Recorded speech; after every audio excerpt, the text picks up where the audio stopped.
கேடும் வராது. துன்மார்க்கரோ தீமையினால் நிறையப்படுவார்கள்.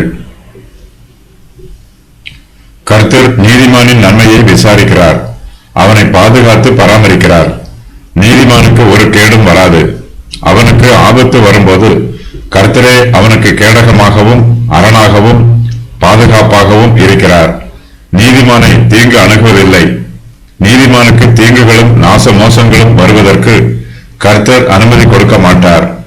கர்த்தருடைய அனுமதி இல்லாமல் நீதிமான்களை எந்த அந்தகார சக்திகளும் நெருங்கவும் முடியாது, தொடவும் முடியாது.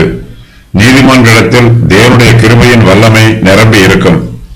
நீதிமான்களுக்கு சோதனைகள் வரலாம், ஆனாலும் அவர்கள் கர்த்தருடைய கிருபையின் பலத்தினால் சோதனைகளை மேற்கொள்வார்கள்.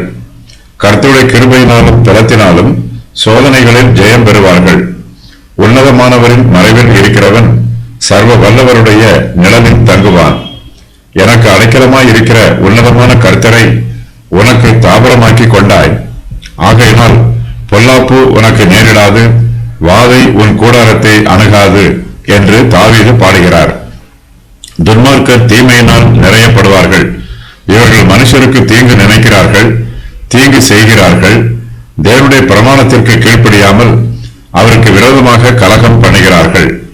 இவர்கள் மீது தேவனுடைய நீதியான நியாய தீர்ப்பு வரும். பிறருக்கு தீங்கு செய்ய வேண்டும் என்பதே துன்மார்க்கருடைய விருப்பம். இவர்களுடைய விருப்பத்தின் பிரகாரமாக இவர்களுடைய இருதயங்களில் தீமையும் வஞ்சனையும் நிரம்பி இருக்கும்.